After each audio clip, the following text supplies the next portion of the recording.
वेदा देवानो जता तद्विद्वादे असन्नप्रायुः रक्षितारो दिवे दिवे देवानां भद्रा सुमतिरजूयताम् देवानां रातिरभिनो निवर्तताम् देवानां सख्यमुपसेधिमा वयं देवान आयुः प्रतिरन्तु जीवते साधुर्वयानि विदाहुमहे वयं भगं नित्रमभिधिं रक्षमत्रिधम्म अयमनं वरुणघुं सोममस्विना सरस्वतेन सुभगामयस्करता तन्नो सूर्यो भुवासु वेकजं तन्माता प्रसवेत पिताभ्यो नमः सोमसुतो मयो भुवतस्विना श्रुतं विष्णाजुवं समीतानं जगतसुखजपतिं येयं किन्नमभवते ओमहे अयं भूखानो जला नाम तत्प्रति रक्षिता वायुतथा सत्तये सङ्गिनहेन्द्रो स्वस्ति न पूषा विश्ववेदाः स्वस्ति नस्तारक्षो अरिष्टनेमि स्वस्ति नो बृहस्पति ददातु जगत्सामयुतः रश्मिमाकरः शुभं चावानो विदधे कुजग्मयः अग्निर्वामन्वः सूरचक्षसो विश्वेनो देव अवसागमन्विना अजं कन्येभिः श्रूयाम देव भद्रं पश्येमाक्षभिषजत्राः यत्रैरैर्यैर्विश्ववागुं सतनु विदधेमहि देवहितं सदायुः शतमिन्द्र शरदो अन्ति देव शत्रा नक्षत्रा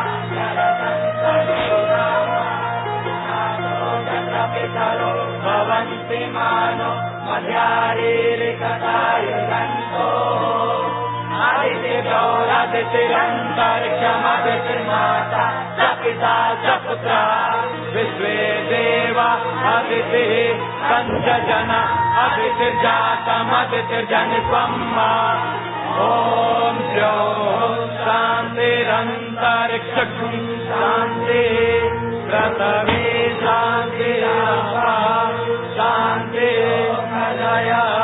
शान्तिः वनस्पतयः शान्तिर्विश्वे देवा शान्तिर्ब्रह्म शान्तिः सर्वगुं शान्तिः शान्तिरेव शान्तिः सामा शान्तिरेधि ॐ जतो जतः समीहते ततो नो अभयं कुरु सन्नः कुरु प्रजाभ्यो भयं नः वसुभ्यः सुशान्तिर्भवतु सुशान्तिर्भवतु सुशान्तिर्भवतु। वाह, ये वैदिक शांति पाठ मंगलाचरण पुण्यदायी श्रवण किया तुमने। वेद की ऋचाएं और वेद का श्रद्धा सूक्त अगर एक दो बार कोई सुन पढ़ ले तो उसे अच्छी तरह से समझ में आ जाएगा कि मनुष्य जीवन में सद्भाव और श्रद्धा का कितना महत्व है। भावग्राही जनार्दना भावो ही विद्यते देवो न लोष्टे काष्टे पाषाणे च। भाव में परमात्मा देव प्रकट होते। लोह काष्ठ अथवा सोने चांदी की मूर्ति में भगवान नहीं है, आपका भाव ही वहाँ भगवान प्रकट कर देता है। तो इस भाव को जितना जितना शुद्ध और तात्विक बनाते जाते उतना उतना जीवन सरल सहज सुखद रसमय हो जाता है। अब दोपहर के 12 बज रहे हैं, संधि काल है। आप लोग बाहें नाक से श्वास लो, उसमें ओम स्वरूप ईश्वर का भाव भरो, रोको और मैं भगवान का हूँ, भगवान मेरे हैं, बिल्कुल सच्ची बात है।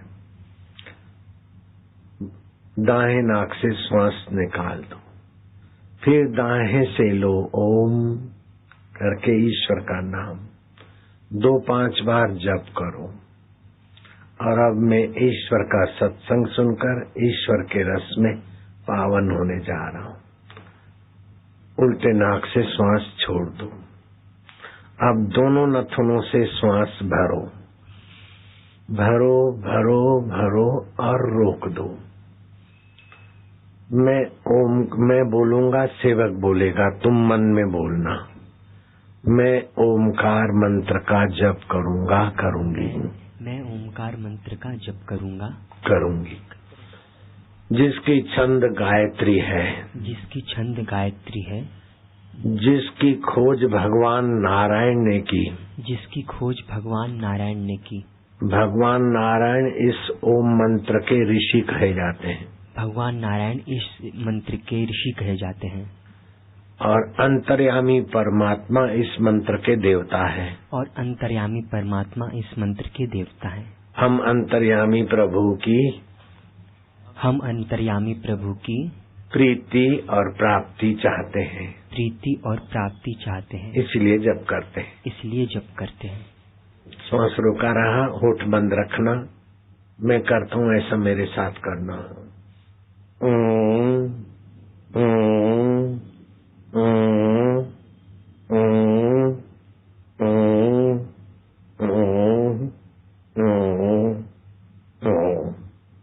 फिर से लंबा श्वास लो, लो लो लो और लो। रोको। ओमकार मंत्र का हम जप करेंगे, गायत्री उसकी छंद है। ओमकार मंत्र का हम जप करेंगे, गायत्री इसकी छंद है। भगवान नारायण इसके ऋषि हैं। अंतर्यामी परमात्मा इसके देवता है। अंतर्यामी परमात्मा इसके देवता है। हम सद्बुद्धि और प्रभु प्राप्ति के लिए जप करेंगे। हम सद्बुद्धि और प्रभु प्राप्ति के लिए जप करेंगे। ओम ओम ओम ओम ओम ओम ओम ओम ओम ओम ओम ओम।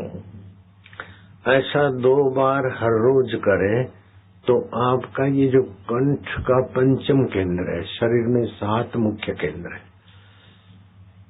तो ये पंचम केंद्र विकसित होने से आपको ईश्वर प्राप्ति में सहजता हो जाएगी। ज्यादा परिश्रम नहीं करना पड़ेगा।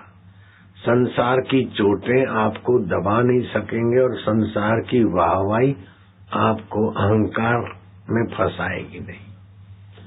ये ऐसी ऊंची साधना है कि इसका फल वर्णन करने बैठे तो बहुत समय लगेगा। आपको 2 बार हर रोज करना चाहिए। इससे ध्यान भजन भी प्रभावशाली होगा। इसके बाद क्या करें? अपने बच्चों को और पड़ोस के बच्चों को इकट्ठा करो और उनको समझाओ कि बेटे, ये ओमकार मंत्र सृष्टि से पहले था। ब्रह्मा जी उत्पन्न हुए उसके पहले था। एक होता है निर्माण, दूसरी होती है खोज। निर्माण उसका होता है जो पहले नहीं था और खोज उसकी होती जो पहले था। तो ये ओमकार मंत्र भगवान ब्रह्मा जी के भी पहले था, तो भगवान नारायण ने इसकी महिमा खोजी। 22,000 श्लोक तो बोधायन ऋषि ने इसकी महिमा के लिखे। 22,000 श्लोक। तो ये ओमकार मंत्र की साधना करोगे बेटे तो तुम आसानी से भगवान के साथ जुड़कर संसार में निर्लेप जीवन जीकर मुक्त आत्मा, महान आत्मा हो जाओगे। ये साधना ऐसी ऊंची है और ऐसी सरल है कि तुम ये साधना करते करते भगवान के आनंद का अनुभव करोगे। भगवान की कृपा का तुम्हारे हृदय में आविर्भाव होगा। तुम्हें हंसी आने लगेगी, प्रसन्नता होने लगेगी। भगवान ने अगर तुम्हें अपना लिया तो तुम प्रसन्न होने लगोगे, और ये भगवान जल्दी प्रसन्न होते, अंतर्यामी। लंबा सांस लो बेटे, बेटियां कान में उंगली डालो, गहरा सांस जितना ले सकते लो। हम ओमकार का जप करेंगे कंठ से भगवान की प्रसन्नता और बुद्धि की शुद्धि के लिए।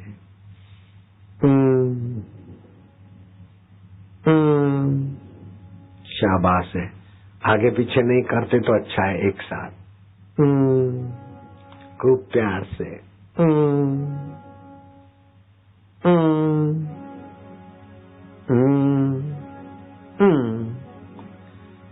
दूसरी बार गहरा श्वास।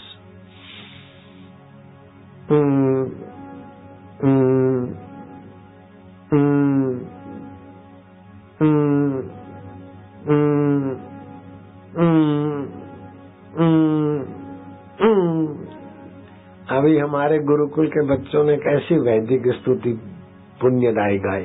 कान में से उंगली नहीं निकालना। तीसरी बार करोगे लाला लालिया, गहरा श्वास। मना ओम, ओम मना प्रभु मेरे में प्रभु का। जब अपना तो होता है तो आनंद आता है। अपना तो माँ अपनी है तो माँ हजारों माएँ हैं, कोई नहीं आती, लेकिन मेरी माँ होती तो तुरंत बोली क्या है बेटा, माँ अम्मा मैया, ये सारी मैयाएं तो है, लेकिन बोलते रहो। मेरी मैया होती तो तुरंत दिखती क्या है, समझ गए। ऐसे मेरे भगवान ओम, ओम मना प्रभु मेरे में प्रभु का, और तुरंत तो प्रभु हमारे साथ हमारी मन बुद्धि में कृपा करते। तीसरी बार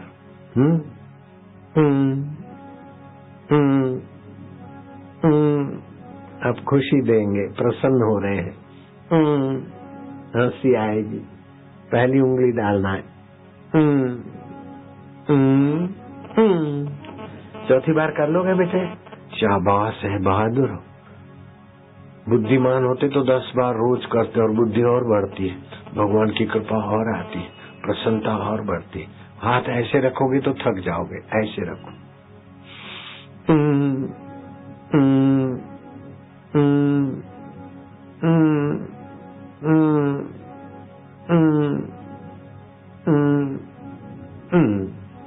पांचवी बार करोगे,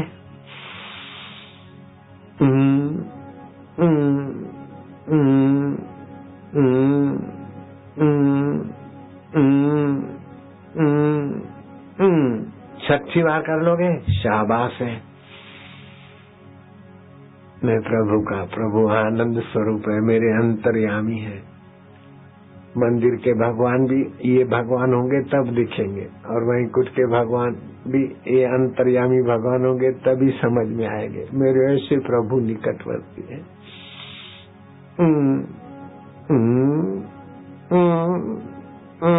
खुशी हो रही है, पाप नाश हो रहे, हृदय खिल रहा है, भगवान ने हमें अपना मान लिया है।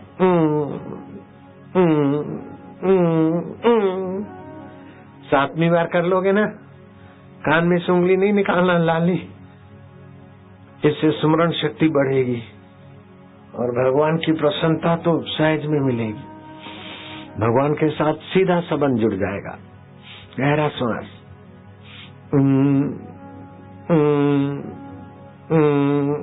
खुशी हो रही है, भगवान प्रसन्न हो रहे हैं। प्रभु जी मैं आपका हूँ, आप मेरे हो, आप आनंद दाता हो, आप ज्ञान दाता हो, आप प्रेम दाता हो।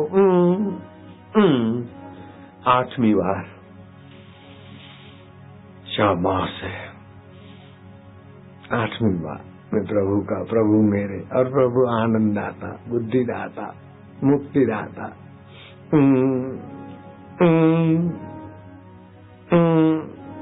दुखों से मुक्ति, चिंताओं से मुक्ति, अभिमान से मुक्ति, प्रेम का रस दे रहे। हंसी आ रही।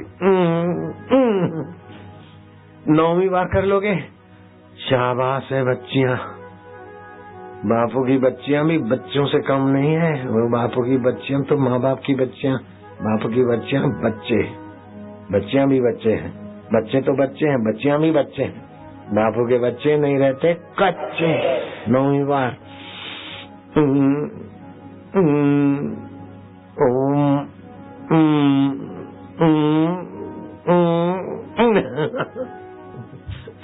हंसी आ रही है, भगवान की प्रसन्नता निखर रही है। 10 बस आखिरी है।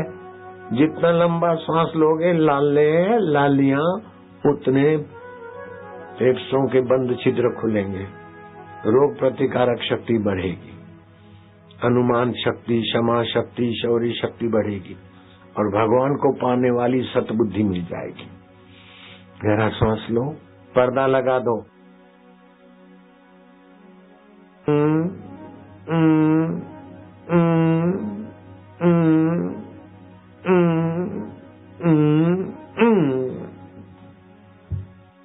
इसको अच्छा लगा, आनंद आया, रक्त पवित्र हुआ, बुद्धि पवित्र हुई, मन पवित्र हुआ, ऐसा लगता है तो हाथ ऊपर करो। इसमें कोई खर्चा हुआ हो तो खड़े हो जाओ, कोई खर्चा नहीं हुआ। अब पक्का बोलना, तीर्थ नाए एक फल, तीर्थ संत मिले फल 4, सतगुरु मिले अनंत फल, कहत कबीर विचार। तीर्थ में आते तो एक फल होता है धर्म लाभ, संत मिलते तो धर्म अर्थ काम मोक्ष 4 लाभ होते। लेकिन वो संत जब हमें गुरु रूप में मिलते हैं तो फिर अंतर्यामी परमात्मा से, ईश्वर से नाता जुड़ा देते। तो ईश्वर अनंत है, ईश्वर की कृपा शक्ति, ईश्वर का अंत नहीं होता, बाकी सभी का अंत हो जाता है। प्रधानमंत्री पद का अंत हो जाता है, राष्ट्रपति पद का अंत, इंद्र पद का अंत, ब्रह्मा जी के ब्रह्मलोक का अंत। लेकिन ईश्वर तो ब्रह्मलोक का अंत हो जाए फिर भी ईश्वर तो अनंत है। हमारा शरीर का बचपन का अंत हो गया, उसको हम जान रहे हैं, जवानी का अंत हो गया, उसको हम जानते हैं, बुढ़ापे का अंत होने के बाद भी हम उसको जानेंगे, मृत्यु आएगी तो। लेकिन हमारा आत्मा परमात्मा का अंत कोई नहीं होता। ये अनंत है परमात्मा। जो अनंत परमात्मा का प्रेम, अनंत परमात्मा का ज्ञान, अनंत परमात्मा की भक्ति छोड़कर वाहवाही धन चीजें चाहते हैं, वे बिल्कुल छोटी बुद्धि के हैं। जैसे छोटी बुद्धि के बच्चे होते हैं ना, तो उसके आगे हीरा रख दो, अशर्फियां रख दो, जवाहरात रख दो, बिस्किट रख दो, चॉकलेट रख दो और खिलौने रख दो, तो बुद्धू बच्चा क्या पकड़ेगा? हीरा लेगा, सोना लेगा, अशर्फी उठाएगा? नहीं।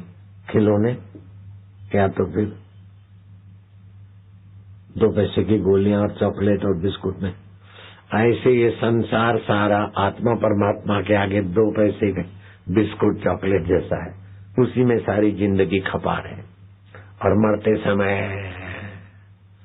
राजा नृग बड़ा प्रसिद्ध राजा था, मरने के बाद किरकिट बन गया। क्या मिला जख मारने? राजा आज मरने के बाद सांप बन गया, जिसके नाम से इस अजनाब खंड का नाम भारत पड़ा। ऐसे भरत मरने के बाद हिरण बन गए। हिरण। इब्राहिम लिंकन अमेरिका के प्रेसिडेंट मानवतावादी थे, अच्छी उनकी यश की संस्थाएं में देख के आया अमेरिका में, सरकारी खर्च से चल रही, लेकिन वो मरने के बाद व्हाइट हाउस में प्रेत होके दिखाई देते। वहां की मीडिया के आधार पर बोल रहा हूं। तो मैं तो छिंदवाड़ा समिति को और आपको 10 बार शाबाश दूंगा कि मिटने वाले शरीर और छूटने वाली वस्तुओं के बीच भी अमिट आत्मा परमात्मा का सत्संग और साधना करने का सुअवसर तुमको मिला है, और वो माघ मास में।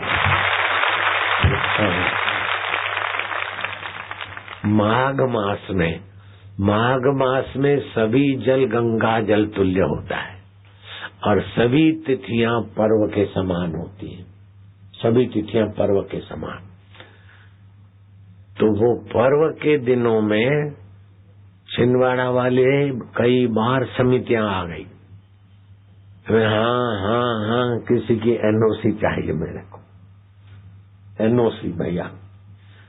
हाँ, वो भैया बेचारा दौड़ धूप में, और फिर मेरा नरसिंहपुर तक आना हो गया, और छिंदवाड़ा वालों ने बोला बापूजी ये बन रहा है, वो बन रहा है, 5 साल हो गए। मैं क्या, अच्छा चल भैया।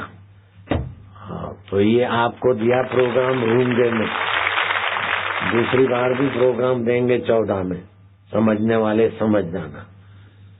तो ये तो रूंगे में मिला है, दूध लेते ना तो ऊपर से रूंग मिलती है, सब्जी लेते ना तो मिर्च मसाला रूंगे में मिलता है। ऐसे ये प्रोग्राम हो गया एकाएक जल्दी रूंगे में। फिर भी इतनी पब्लिक पहले से कम है कि ज्यादा है? बोलो, पहले से ज्यादा है। आजकल मेरी ग्राहकी बहुत बढ़ गई। आप इधर नहीं देखना, यहाँ कोई नहीं देखना, तो जो नहीं देखने वाला है वो भी देखेगा। ऐसा ही कुप्रचार करने वाले, साजिश करने वालों ने बापू की ग्राहकी देखकर डर गए, तो कैसे भी करके बापू के पास लोग न जाए, तो न जाने क्या क्या कुप्रचार करवाया, क्या क्या साजिशें की। और पिछले 4.5 साल में न जाने कितने कितने हवाई फायरिंग किए, ऐसा हो गया, ये हो गया, ये कर लिया, ये कर लिया। लेकिन सुप्रीम कोर्ट ने, हाई कोर्ट ने, लिबर्टी ने, सब ने उनके मुंह पर कड़ा तमाचा मारा, और बापू की संस्था निर्दोष है, कोई तांत्रिक वांत्रिक नहीं है। लिबर्टी ने भी रिपोर्ट में कह दिया। सुप्रीम कोर्ट ने तो विस्तार से जजमेंट दिया। ऐसा लंबा चौड़ा जजमेंट सुप्रीम कोर्ट को देना जरूरी नहीं होता, फिर भी दिया। ये उनकी सच्चाई के तरफ की सज्जनता दिखती है कि ये कारण है, ये कारण है, ये कारण, इन कारणों से ये तांत्रिक हो ही नहीं सकता। क्या कारण है कि लेबोरेटरी की रिपोर्ट में कहा है कि बच्चों के साथ कोई अमानुषी कृत्य नहीं हुआ है, वीर्य के कण नहीं पाए गए, बच्चों के साथ कोई मनुष्य का अत्याचार नहीं हुआ, और बच्चों के ऊपर कोई तांत्रिक और तांत्रिक वांत्रिक होता ही नहीं। वास्तव में जो बच्चों की बलि दी जाए ऐसा तांत्रिक है ही नहीं। लेकिन वो विदेशी ताकतें, धर्मांतरण वाले हिंदू साधु संत और हिंदू समाज के बीच खाई खोदने की साजिश करते हैं। ऐसा मैंने अपने 50 साल की सत्संग की, 50 साल से मैं सत्संग करता हूँ, तो 50 साल के सत्संग में मैंने कभी देखा नहीं, सुना नहीं, और सुनाने वाले का नाम भी मैंने कभी नहीं सुना कि बच्चों की कहीं बलि दी जाती। ये ऐसे ही हवा पैदा कर देते हैं, बच्चों की बलि दे, और ऐसा कोई अपना धर्म है ही नहीं, अहिंसा परमो धर्म। तो हम तो कीड़ी को भी हानि न हो ऐसा ध्यान रखने वाले धर्म में रहते, तो ऐसा हुल्ला कर दिया कि ये हो गया, वो हो गया, वो हो गया। ये सारे के सारे 4.5 साल में जो भी आरोप थे ये सब निरस्त हो गए। अब नया कुछ खोज रहे हैं, और किधर किधर की बात, बिन सिर पैर की बात कहीं की कहीं छाप रहे हैं, क्योंकि उनको पैसा मिलता है। एनजीओ काम करते हैं अमेरिका के, हिंदुस्तान को विघटित करने के लिए सैकड़ों नहीं हजारों एनजीओ है, और वो मीडिया वालों को लेके, जो प्रसिद्ध स्वामी विवेकानंद के पीछे भी लगे थे, और इतना जितना कोई प्रसिद्ध होगा हिंदू धर्म का उसके पीछे लग जाएंगे। जयेंद्र सरस्वती को जेल में डाल दिया, गुरु नानक को जेल में डाल दिया। ये पिछले 1500 साल से हो रहा है। ईसाइत वालों का ये सब, विवेकानंद जैसे को इतना बदनाम किया कि 2 गज विवेकानंद को जमीन नहीं मिल रही थी रामकृष्ण की समाधि करने को, इतना कुप्रचार किया। फिर भी विवेकानंद अभी भी करोड़ों हृदय में मौजूद है। गुरु नानक के साथ ऐसा अत्याचार किया, ऐसे झूठे आरोप लगाए कि 2 बार गुरु नानक जी जेल में जाके आए। फिर भी नानक जी अभी अमर है, और जेल में भेजने वाले मरकर कौन सी नीच योनि में, नरक में भटक रहे, मुझे पता नहीं। नानक की सच्चाई का हम स्वागत करते हैं।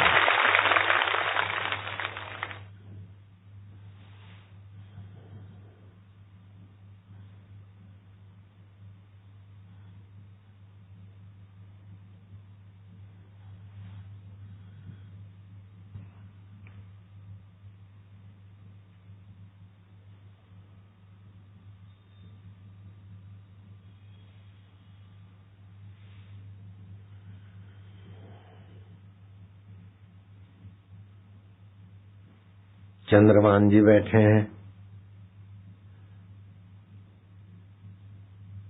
दीपक सक्सेना।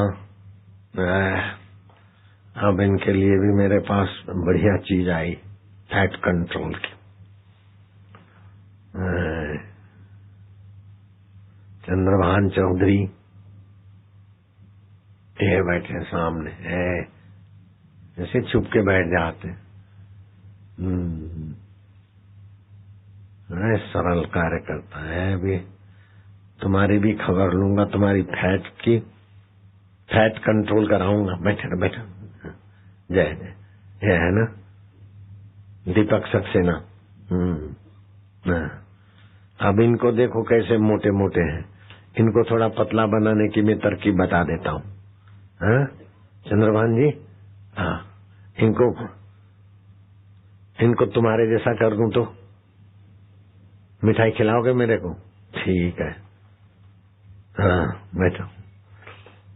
अब सुनो ध्यान से। दीपक, भोजन के 1.5 घंटे बाद मैं क्लास लूंगा। हाँ, नहीं करोगे तो फिर मूली के पत्तों का रस 150 ग्राम। चंद्रभान जी, तुम निगरानी रखना, ये नहीं करे तो मेरे को रिपोर्ट करना। एक दूसरे पे निगरानी रखने में तुम लोग कुशल हो। अगर मूली का रस अगर नहीं पियोगे तो फिर समझ लेना, मूली के पत्तों का रस, जो भी मोटे मोटे हैं माइया मोटी मोटी, मूली के पत्तों का रस, वो मोटी मूली नहीं हो, दीपक जैसी पहलवान मूली नहीं, चंद्रभान जैसी ठीक ठाक मूली, ज्यादा मोटी नहीं। मोटी मूली नुकसान करती है।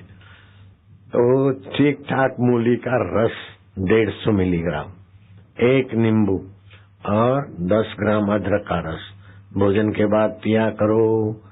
तो दूसरा जब सत्संग दूंगा तो तुम्हारा फोटो देखूंगा और चंद्रभान सेनों से लूंगा, भैया से भी ना। बोलो नारायण हरि। चंद्रभान जी को तो इधर का सत्संग मिलता है तो हा क्या खुशी खुशी आ जाती। दीपक भी खुश खुश हो गए, मोटा। अब तुम्हारे मोटापे को मैं थोड़ा कंट्रोल करना है। मोटापा हृदय पर नुकसान करता है, हार्ट अटैक को आमंत्रण देता है। मोटापा कंट्रोल करना दीपक, नहीं तो समझ लेना फिर रिपोर्ट देंगे मेरे को। चंद्रभान भैया ध्यान रखना। दीपक तुम उनका ध्यान रखना, वो मोटे नहीं हो जाए। नारायण हरि नारायण। हमेशा खुश रहना चाहिए। बच्चों को तू ऐसा है, तू ऐसी है करके बच्चों को अपना दुश्मन मत बनाओ। बच्चों को प्रेम से मोड़ा जाता है। अब छत्तीसगढ़ के डॉक्टर रमन सिंह बैठे थे, जैसे ये लोग बैठे, और उनके दूसरे मंत्री बैठे थे। 12 फरवरी थी 2012 की। तो मैंने बताया कि बच्चों के साथ इस युग में जितना अत्याचार हो रहा है, बच्चों के साथ जितना जुल्म इस युग में हो रहा है, ऐसा पहले कभी नहीं हुआ। एक तो उनसे मक्खन, गाय का घी, गाय का दूध और शुद्ध हवा छीन ली गई, और बदले में गंदे चरित्र दिए गए बच्चों को। Valentine day, I love you, 13 साल की बच्ची, 14 साल की बच्ची, 13 से 19 साल की बच्चियां, 12.5 लाख। मैं बोल नहीं सकता हूं, प्रेग्नेंट हो जाती स्कूल जाते जाते। चंद्रभान ध्यान देना भैया, तुम दोनों भैया ध्यान देना इधर। 12.5 लाख कन्याएं स्कूल जाते जाते प्रेग्नेंट हो जाती। कितनी बदकिस्मती है उन देशों की। उसमें 5 लाख कुछ हजार कन्याएं अबॉर्शन करा लेती, और बाकी की 7 लाख कुछ हजार कन्याएं मां बन जाती है। स्कूल जाते जाते मां बन जाना कितनी बदकिस्मती है। और वो गंदगी हमारे देश को भी आंधी की तरह घेर रही है। 2012 में 14 फरवरी को 316 करोड़ का दारू बिका उन किशोर किशोरियों में, मेगा सिटियों में, कलकत्ता, चेन्नई, बेंगलुरु, बम्बई और दिल्ली। तो मेरे हृदय को जरा ठेस लगी कि निर्दोष बच्चों की तबाही हो रही है। और 14 फरवरी को कई बच्चे बच्चियां घर छोड़ के भाग जाते, कई आत्महत्याएं करते। तो मैंने कहा विरोध नहीं, संघर्ष नहीं, संक्रांति, क्रांति नहीं, सम्यक क्रांति। गणेश जी ने पार्वती की प्रदक्षिणा की, पूजन किया। गणेश क्या कर रहे हो? बोले मैया और पिताश्री आप दोनों के पास हम आए थे। बड़े भैया ने कहा कि बड़ा बड़ा होता है, तो मैंने कहा छोटा भी अगर बड़ा बनना चाहे तो उसको सत्संग और शास्त्र वचन मिले तो छोटी उम्र वाला भी बड़ा हो सकता है और छोटी उम्र वाला भी प्रथम पूजनीय हो सकता है। तो बड़े भाई ने कहा कैसे हो सकता है? तो मैंने कहा ऐसे हो सकता है। अब बड़े भाई की उम्मीद ये थी कि हम छोटे बड़े के निमित्त घरों के छोटे बड़े भाइयों में कुछ सूझबूझ बढ़े। तो बड़े भैया सब जानते थे, फिर भी अनजान होकर मेरे साथ शर्त लगाई कि चलो माँ बाप से पूछते हैं। और फिर आपने आज्ञा दी कि जो सब तीर्थों की यात्रा करके लौटेगा, सब तीर्थों की यात्रा करके लौटेगा और सब देवताओं के दर्शन करके जल्दी लौटेगा, वो प्रथम पूजनीय हो जाएगा। तो बड़े भैया मुझ छोटे पर राजी होकर जानबूझकर तीर्थ यात्रा को निकल गए और मैं थोड़ा शांत हुआ और शास्त्र की बात याद आई, सर्व तीर्थमयी माता और सर्वदेवमय पिता। तो मैंने तो माता पिता की प्रदक्षिणा की, एक बार नहीं 7 बार पृथ्वी के तीर्थ करने का फल मिल गया। एक बार नहीं पृथ्वी पर के देवताओं के दर्शन का 7 बार फल मिल गया, क्योंकि मातृदेवो भव पितृदेवो भव। शिव पार्वती इतने प्रसन्न हुए कि गणेश जी के ललाट पर स्पर्श कर दिया, तीसरा नेत्र खोल दिया, बेटा तू प्रथम पूजनीय होगा। तो गणेश जी जब प्रथम पूजनीय हो जाते माँ बाप के आशीर्वाद से, तो हमारे बच्चे बच्चियां पर माँ बाप वैसे ही मेहरबान होते हैं। जब 14 फरवरी को बच्चे बच्चियां माँ बाप का पूजन करेंगे तो माँ बाप के हृदय का भगवान छलकेगा कि नहीं छलकेगा? मोटा भगवान होगा तो ज्यादा छलकेगा, ऐसी बात नहीं है। भगवान तो भगवान है, वो मोटे और पतले नहीं होते, वो छलकते तो पूरे छलकते। तो माँ बाप की कृपा बच्चों पर छलकेगी और हमारे बच्चे आई लव यू करके एक दूसरे को फूल दें और तबाही के रास्ते जाएं, ऐसे नहीं हो। प्रेम दिवस मनाना हो तो माता पिता का बच्चे प्रेम से पूजन करें और माँ बाप बच्चों को प्रेम से त्रिलोचन बनाने का संकल्प करें। और वो कैसी विधि है, दिव्य ये मातृ पितृ पूजन दिवस पुस्तक में बताया गया। तो भाई रमन सिंह और उनके मंत्री उठ के खड़े हो गए। बापूजी को हम वचन देते हैं कि आज 12 फरवरी है, आने वाली परसों 14 फरवरी को सारे छत्तीसगढ़ में के स्कूलों में मातृ पितृ पूजन दिवस का आयोजन होगा और सरकारी उद्यानों में मैं प्रेम करती हूँ, मैं प्रेम करता हूँ, ये उछलंकता नहीं होने देंगे। उन्होंने जो वचन दिया 16 तारीख को अखबार उन्होंने भेजी मेरे पास और कोई छोरा छोरी लवर लवरी बैठे थे और सिपाही देना, हाँ दिखा दो, वो दिखाओ फोटो दिखा दो उनको। वो जो छोरा छोरी बैठे थे वेलिंगटाइन डे वाले, उनको खाकी वर्दी वाला सामने खड़ा होकर बोल रहे उठो कान पकड़ो। छोरी छोरे का कान पकड़ती है, छोरा छोरी का कान पकड़ते हैं और उठ बैठ करते हैं। तो देख ले जरा, ये छिंदवाड़ा में भी करवाना है तुम लोगों को, नागपुर में मोटवानी तुमको करवाना है और चंद्रभान जी तुमको भोपाल तक ये करवाना है और शिवराज सिंह का दे दो इनको। ये आखिरी पेज पे देखो, आखिरी पेज, छोरा छोरी कान पकड़ के कैसा उठ बैठ कर रहे हैं, देखा ना? हाँ, तो शिवराज सिंह का फोन आ गया परसों मेरे पास, बापूजी आपकी आज्ञा का पालन होगा। तो अब छिंदवाड़ा में तुम तो इससे लाखों लाखों, आज रात को मैं ये फिल्म दिखाऊंगा, मातृ पितृ पूजन करते करते माँ बाप कैसे गदगद हो जाते और बच्चे के हृदय कैसे भर जाते।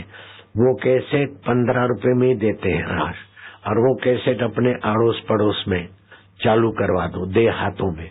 यहाँ छिंदवाड़ा में तो हो जाएगा दीपक, तुम्हारे चुनाव क्षेत्र इधर उधर वो कैसेटें भिजवा दो। अगर नहीं किया तो फिर भैया को मैं समझ लेना, हाँ है तो पक्का है वैसे तो। नारायण हरि। माया आज शाम को तुम जरूर आना, और मातृ पितृ पूजन की फिल्म चलेगी, वो देखना। अपने बच्चों को लाओ तो ला सको तो लाना, नहीं तो वो कैसेट ले जाना और घरों में पड़ोसों में दिखाना। वीडियो सीडी है, खाली 15 रुपए में मिलेगी। अगर बांटने के लिए लेते हो दीपक तो 100 सीडी लोगे तो 10 फ्री, और 1000 लोगे तो 100 और फ्री। 1000 सीडी लोगे तो 15,000। तुम्हारे को क्या लगता है? तो 1000 सीडी लोगे तो 100 सीडी फ्री, 1100 बांटोगे। समझने वाले समझ गए। फिर वो सीट बीट किसी की ताकत नहीं हिला दे, पक्की हो जाएंगी, क्योंकि बच्चे ही तो कल होंगे, बुजुर्ग होंगे। चंद्रभान जी तुम भी वही करोगे, और चंद्रभान भी इस बात में माहिर है। ये तो मंत्री रह चुके हैं, ये एमएलए हैं, वो मंत्री रह चुके हैं। ऐसी सेवा करो कि बुढ़ापा आए, आंखें कमजोर हो जाए उसके पहले जिससे आंखें देखती है उसकी प्रीति मिल जाए। पैर कमजोर हो जाए उसके पहले पैर जिसकी सत्ता से चलते हैं उसका ज्ञान और प्रकाश मिल जाए। कुटुंबी बुढ़ापे में मुंह मोड़ दे उसके पहले तुम्हारा दिल भर से मिला दूं, ऐसा मुझे मौका दे दो। हरि ओम ओम ओम ओम ओम ओम ओम ओम प्रभु जी ओम, प्यारे जी ओम, मेरे जी ओम, राम राम राम राम राम राम शिव शिव ओम ओम ओम ओम ओम ओम।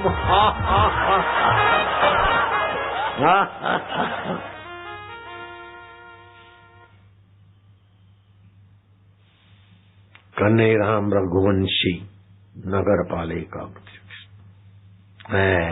देख लो नगर पालिका का भला होने वाला है। ऐसे आदमी आए तो ठीक ही बात। शेषराव यादव है, देख ले। अब शेषराव तुम ध्यान से सुनना, बैठो। मेरे को एक एक ग्राहक मिल जाते। दीपक तुम भी सुनो। जिसके टाल के बाल चले गए वो खुशी मनाओ कि टाल पे बाल नए आने वाले हैं। क्या करना है? शैम्पू और साबुन से परहेज करो। साबुन और शैम्पू से स्नान करने में 1% भी लाभ नहीं होता। हाँ, मैल काटने का 1% लाभ होता है, ऐसा माने तो फिर वो केमिकल बालों की जड़ें कमजोर करता है, और रोमकूपों को केमिकल लगता है, वो नुकसान देता है। इसलिए साबुन से शैम्पू से नहाना 1% भी फायदा नहीं। लिखना है तो लिख लो, उपटन बनवा लो। गेहूं, चावल, गेहूं आप जीभ तालू में लगा लोगे ना, टाल वाले तो खास, बाल वाले नहीं भी लगाए, टाल वाले खास, जीभ तालू में लगा दे लाला। और मैं बोलूंगा, मेरा सेवक बोलेगा, तुम बोलना नहीं, मन में रिपीट करना, एकदम सेव हो जाएगा, एकदम याद रह जाएगा। चंद्रभान जी तुम नहीं बोलोगे लाला, जीभ तालू में लगा देना, मैं बोलूंगा आप मन में बोलोगे। गेहूं, चावल, मैया तुम भी ऐसे करो, जौ, तिल, चना, मूंग, उड़द। गेहूं, चावल, जौ, तिल, चना, उड़द, मूंग। जिसको याद रहेगा हाथ ऊपर करो, हाथ ऊपर करो। बहादुर, बच्चों को पढ़ाई में आगे लाना हो तो बच्चों को ये सिखाओ, पढ़ के जीभ तालू में रखो और फिर याद करो, एकदम छक्का, एकदम टनाटन होंगे बच्चे। समझ गए लाला? खाली तुम्हारे घर के बच्चे नहीं, तुम्हारे चुनाव क्षेत्र के सभी बच्चे। हाँ, तभी तो तुम्हारा नेता होना विशेष सुखदायी है। क्यों जी? नगर अध्यक्ष, तुम्हारे नगर के सब लोग। क्यों जी? ताल वाले भैया। जीना भला है उसका जो जीता है औरों के लिए, और मरना भला है उसका जो जीता है खुद के लिए। इन नेताओं को अच्छा लग रहा है ना, औरों के लिए जीते हो तभी नेता हुए हो। खाली खुद के लिए जीते ना तो कोई पूछता ही नहीं, स्वार्थी टट्टुओं को। खुद के लिए जीने वालों को कोई पूछता ही नहीं है। खुद के लिए जीने वाले से तो परिवार वाले ही परेशान होते हैं। जो खुद गर्जी है, स्वार्थी है, उसके लिए तो परिवार वाले ही परेशान हो जाते। लेकिन जो औरों के लिए जीता है उसको तो अपने घर वाले भी चाहते, पड़ोस वाले भी चाहते, अपनी जाति वाले भी चाहते, दूसरी जाति वाले भी चाहते।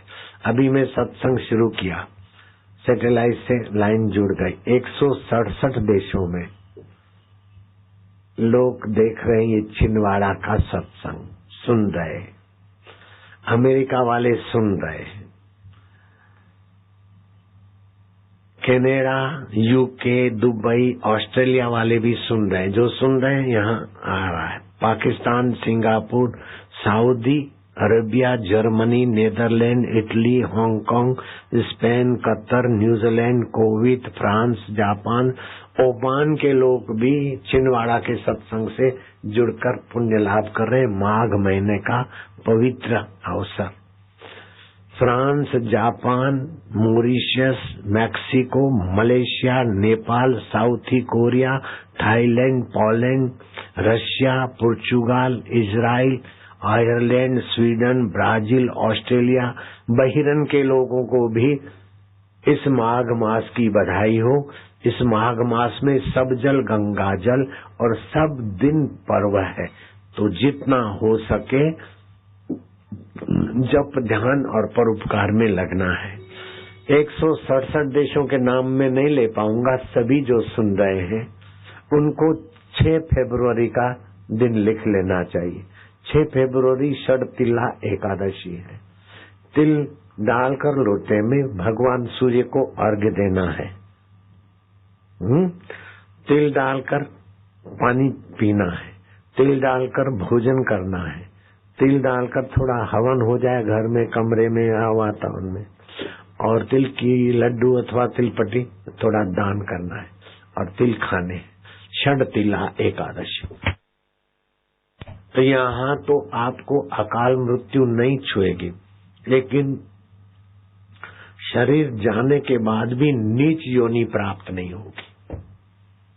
कई लोग यहाँ तो राजे महाराजा होते हैं और मरने के बाद हिरण बन गए राजा भरत, क्रिकेट बन गए राजा अज, इब्राहिम लिंकन अमेरिका के राष्ट्रपति प्रेत बन गए, अभी व्हाइट हाउस में दिखाई देते। तो षडतिला एकादशी का उपवास, व्रत आदि पुण्य कर्म करने से, और 17 फरवरी, बुझो 17 फरवरी का जो पर्व है वो रविवार की सप्तमी है, वो पिशाच मोचिनी सप्तमी है। कोई कुटुंब खानदान वाला पिशाच होकर दिखाई देता है या कोई पिशाच किसी में घुसा हुआ है, तो 17 फरवरी रविवार की सप्तमी है और पिशाच मोचनी। ये रविवार की सप्तमी सूर्योदय से लेकर दोपहर 12:48 तक है, और इस सप्तमी का किया हुआ जप, दान, स्नान लाख गुना फलदायी है।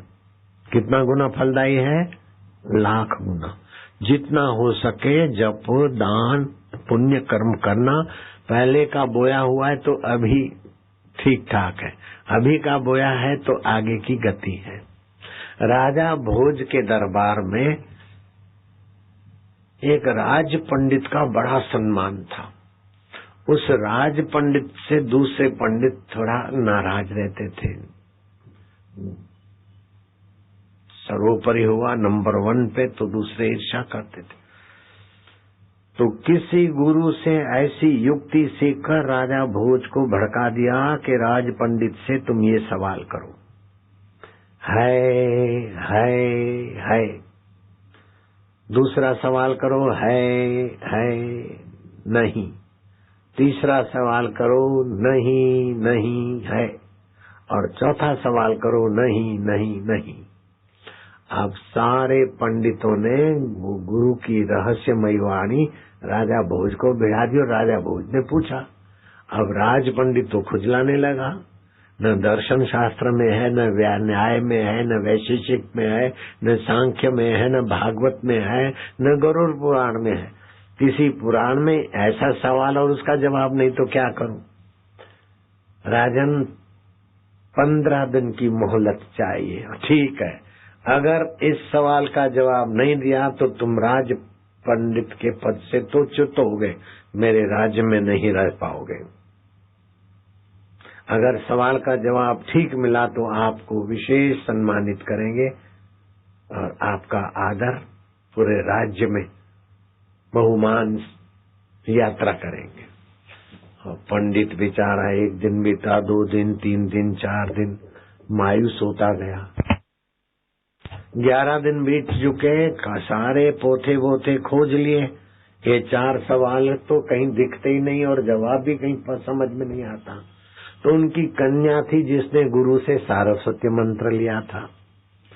और गुरु जी का स्मरण आया कि माता पिता चिंता में हो तो बच्चे भी उनको साथ सहयोग दे। गुरु की शिष्या थी। सुबह जल्दी उठकर ध्यान के रूम में बैठ गई। ओम सब करो,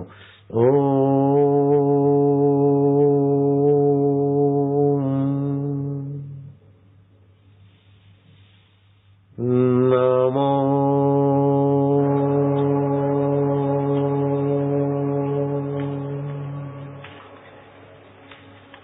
एकटक देखती है भगवान के सामने, गुरु के सामने। आंखें की पलकें कम हिलती है। इससे मन एकाग्र हुआ और सीधा भगवान के साथ संबंध जुड़ा। भगवते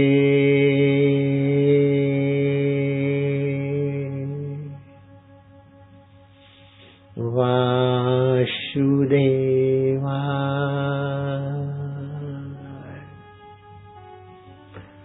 ये साधना करते समय कंबल बिछा हो अथवा कुशासन अथवा गरम कपड़ा, कुल मिलाकर विद्युत का कुचालक होना चाहिए। क्योंकि जब दीर्घ प्रणव अथवा जप करते हो तो आध्यात्मिक बिजली बनती है, ओरा। अगर विद्युत का कुचालक आसन नहीं है तो शक्ति धरती में समाहित हो जाती है और भक्त भक्ति करते करते थक जाते। इसलिए गरम आसन लगाकर ही जप ध्यान करना एनर्जी की सुरक्षा है। वो राज पंडित की कन्या ने गुरु से सारस्वती मंत्र लिया था और गुरु बड़े मजबूत थे, दबंग गुरु थे। किया ऐसे करते करते उसका मन शांत हुआ और शांत मन में उसने संकल्प किया कि मेरे पिता को जो सवाल मिले हैं उनका जवाब हे प्रभु आप मुझे दे, मेरे पिता की चिंता निवृत्त करें।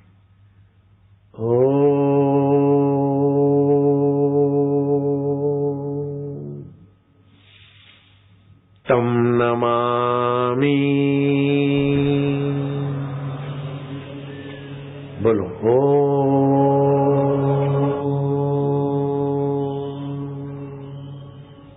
तम नमामि हरिं परम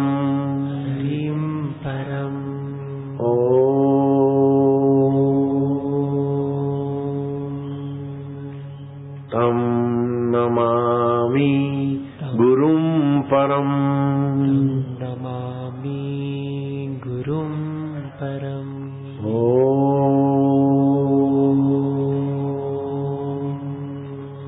सरस्वत्यै नमः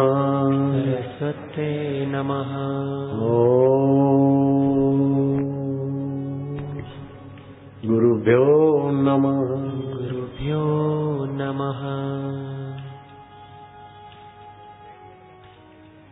फिर मन इधर उधर जाए तो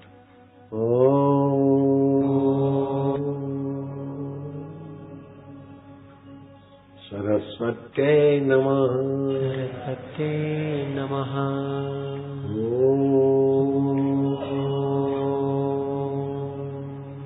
गुरुभ्यो नमः। गुरुभ्यो नमः।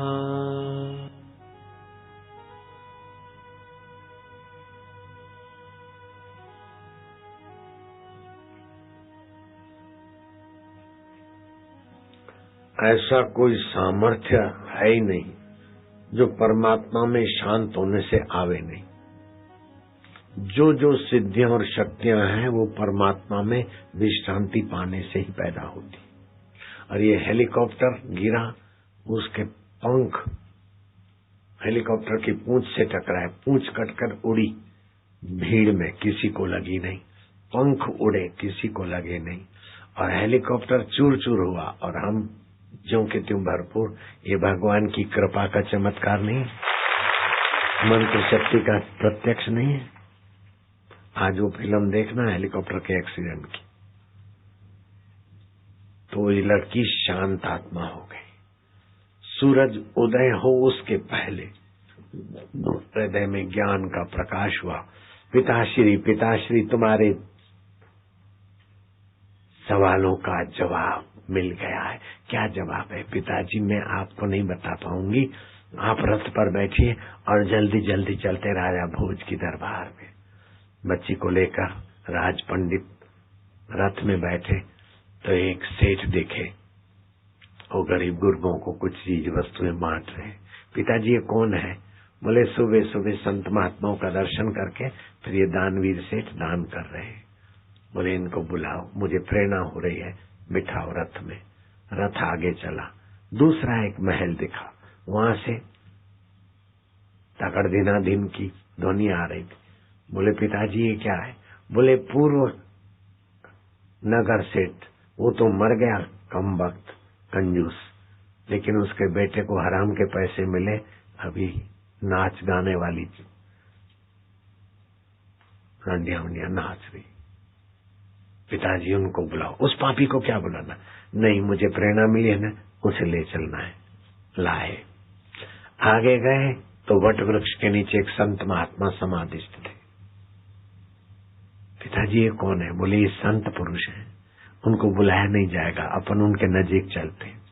वो ईश्वर में लीन होते और आंखें खोलकर जब देखते तो ईश्वरीय कृपा उनके द्वारा बरसती है। इसी से संसारियों के पाप ताप मिटते हैं। इसलिए बोलते साधु नाम दर्शनम पातक नाशनम। कबीरा दर्शन संत के साहेब आवे याद, लेखे में वो ही घड़ी बाकी के दिन बाद। पिताजी इनको ले चले। बोले ये मेरे राज पंडित के अधिकार में नहीं है। बैठे, संत ने आंखें खोली। गुरु महाराज आप पधारो। बोले हमें कोई जरूरत नहीं। बोले महाराज आपको जरूरत है ऐसा हम नहीं कहते, हमें जरूरत है, आप कृपा करके पधारो, मुझे भगवत प्रेरणा मिल रही। महाराज ने गौर से देखा कि लड़की में कुछ शुभ लक्षण दिखे। तूने कोई दीक्षा लिया है? हाँ महाराज जी, मैंने फलाने संत जी से सारस्वती मंत्र लिया। अच्छा बेटी तो हम चलते हैं। संत राजी हो गए। सारस्वती मंत्र लिए हुए बालकों पर संत ऐसे ही राजी हो जाते, उनका हिल चाल बोलना ऐसा कुछ पुण्यमय होता है। संत बैठ गए। अब राजा भोज की नगरी में बड़ा तालाब था, अभी भी है। तालाब के किनारे कोई मछुआरा फटे टूटे कपड़े छोड़ा जाल डाल के खड़ा था। पिताजी ये कौन है? बोले ये अभागा है, सुबह सुबह लोग तो दान पुण्य करते हैं, ये सुबह सुबह मछलियों को तड़पा तड़पा के मारता है, फिर भी इनके रहने खाने का कोई। पिताजी इनको भी ले चलो। उनको ले चले। राजा भोज के दरबार में कन्या गई, राजन हमारे राज पंडित तो शरीर के पिता है और आप हमारे राजा हैं, हमारे भाव के पिता हैं। राजा भी माता पिता होता है। आपने जो सवाल पूछा मेरे पिताजी से, उसका जवाब आपको मैं दूं तो कैसा रहेगा? अरे इतनी नन्ही बच्ची 11-12 साल की कन्या तुझ सवाल का जवाब देगी? बोले हाँ राजन। तो उपदेश देकर दूं कि प्रत्यक्ष दिखा दूं? बोले प्रत्यक्ष तो और सोने में सुहागा। आपका सवाल था है। उसका जवाब ये नगर सेठ है। पहले का पुण्य कर्म है, अभी भी पुण्य कर्म करते हैं, भविष्य भी इनका पुण्यमय है।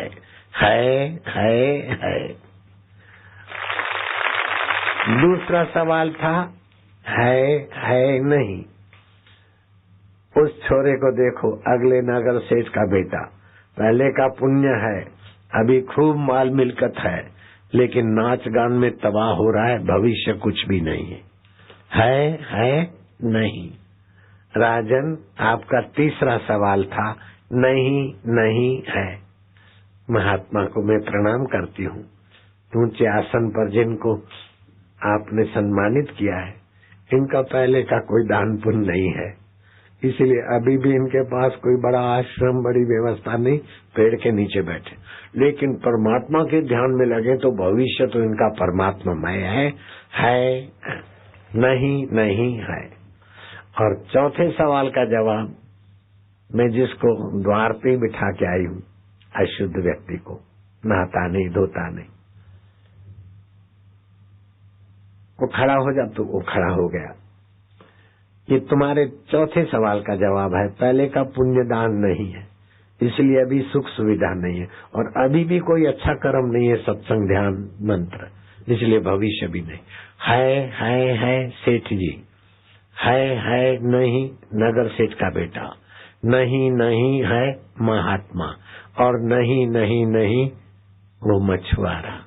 आप जिस भी जगह पे हो, आप हाथ रख कर हृदय पे देखो कि आप है 3 में हो या 2 में हो। 2 में हो तो 3 में हो जाओ, किसी में नहीं हो तो 1 में आ जाओ, 2 में आ जाओ, लेकिन तीनों में आ जाओ तो मुझे खुशी होगी।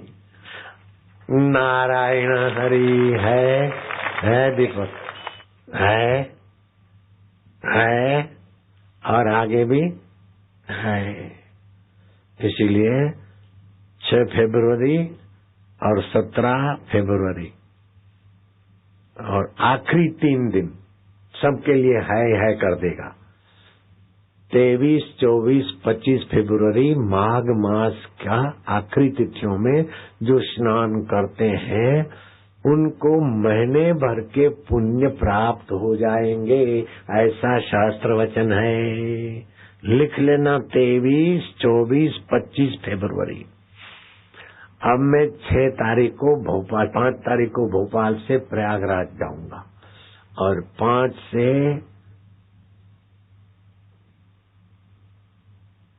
6 तारीख तो खूब भीड़ होगी। ये पंडाल तो आपका बहुत छोटा है।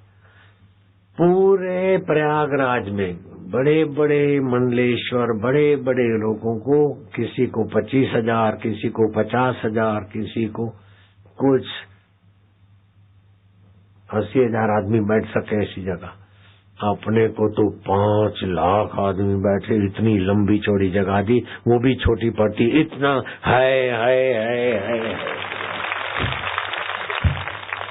और अभी जाऊंगा तो 14 जनवरी से लेकर मेरा जो सत्संग था उसमें तो पंडाल छोटा ही पड़ता गया, अब पंडाल बढ़ाया जा रहा है, लेकिन वो भी छोटा बन जाएगा, इतने लोग आएंगे, बिल्कुल पक्की गारंटी। और फिर हम बिहार जाएंगे। कौन सी तारीख? बिहार गांधी मैदान, जिस किसी को आज तक मिला ही नहीं, कई साल हो गए, लेकिन गांधी मैदान के सीएम परमिशन देते। 3-3 लाख आदमी मेरे बैठते थे। पहले भी गांधी मैदान में ही मेरा सत्संग हुआ, दूसरे मैदान मेरे काम में नहीं आते, छोटे होते हैं। तो 16 और 17 फरवरी पटना में है। बिहारी खुशी मनाओ, क्योंकि हिंदुस्तान में भी लोग देख रहे हैं तो बिहार वाले भी देख रहे हैं। बिहारी कौन जिला बा? बोले हम बिहार के हैं। अब तुम्हारे सामने एक किसान के साधन पड़े हैं, तो मैं किसान की कथा सुनाता हूँ, बिल्कुल सत्य कथा है। जोगी गोरखनाथ अपने गुरुदेव मच्छिंद्रनाथ के साथ जा रहे थे। यात्रा करते करते भारत में कनक गांव के नजीक बड़ा तालाब था। और आसपास में पेड़ पौधे लगे हैं, और आंवले का वृक्ष, तुलसी का पौधा, पीपल और बड़, ये तो साधन भजन में और माहौल में सात्विकता देते। तो इसी प्रकार का जंगल था। मच्छिंद्रनाथ ने कहा, बेटा जंगल भी है, आंवले के वृक्ष भी हैं, तुलसी के भी कहीं, और गांव भी थोड़ा दूर है। तुमको मैंने जो संजीवनी विद्या की दीक्षा दी है, उस मंत्र की सिद्धि तुम्हारी यहाँ हो जाएगी। गोरखनाथ मंत्र जपने लगे, मंत्र की सिद्धि, सारस्वती मंत्र की सिद्धि होती है तो 5 साल के लड़के गाड़ी चलाने लग जाते हैं, देखा है ना आपने कभी? हाँ। और इष्ट मंत्र की सिद्धि होती है तो हेलीकॉप्टर चूर चूर हो जाता है, फिर भी सब सुरक्षित। तो इष्ट की सिद्धि होने से अनिष्ट नहीं होता, मंत्र की सिद्धि होने से प्रयोजन सिद्धि होती। तो गोरखनाथ ने वो साधना की, और मच्छिंद्रनाथ थोड़ा यात्रा करते उन दिनों में वापस आ रहे थे, जिन दिनों में कनक गांव के बच्चों ने गोरखनाथ को खूब खूब हाथाजोड़ी की कि बाबा तालाब की चिकनी मिट्टी से हमने बैलगाड़ी तो बना दी है, लेकिन चालक हम नहीं बना पाते, भले छोटा सा बच्चा ही आप हमें बना दो। बाबा ने समझा बुझा के उनको घर भेजा, बेटे मैं गहरी साधना में हूँ और मेरे रोम रोम से वो सिद्धि दाई मंत्र, संजीवनी मंत्र की साधना है, इसलिए मेरा समय नहीं। दूसरे दिन बच्चों ने थोड़ा मेहनत की, लेकिन बन नहीं पाया। फिर आए कि बाबा कुछ भी हो, ये भी बच्चों का भी थोड़ा दिल रखना, भी ये भी भगवान खुश होते हैं बाबा। अब बच्चों की नम्रता देखकर गोरखनाथ जी पिघल गए और चिकनी मिट्टी ले आए बच्चे, और गोरखनाथ एक बबलू बनाने में लग गए। वो बबलू तो बना है, बनाने में लगे, लेकिन वो रोम रोम में मंत्र चल रहा था। अपना छिंदवाड़ा में आप सुन रहे हो, छिंदवाड़ा के महिला आश्रम की बच्चियां अब हरिओम हरिओम हरिओम रोम रोम में जपता, और फिर बैंगन के पौधे को पानी पिलाती तो बैंगन में भी ओम निकल के आता है और अखबारों में छपता है।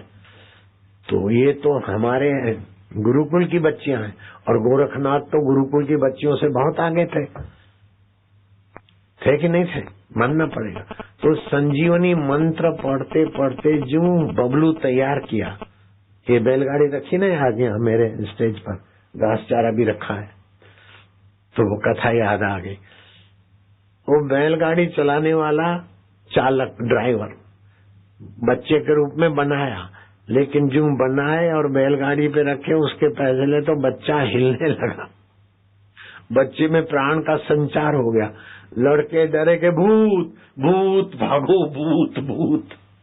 ये मिट्टी में से ये लड़का हिल रहा है, देख रहा है, आंखें वाके गए कनक गांव के बड़े बुजुर्गों को बोला, गांव वाले दौड़ दौड़ के आए, अरे ये भूत भूत नहीं है, जोगी गोरखनाथ कई संजीवनी विद्या का प्रत्यक्ष दर्शन है।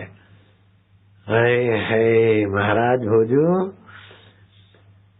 सारे गांव में तो बिजली की नई खबर फैल गई, आसपास के कई 5-7 गांव में खबर फैल गई।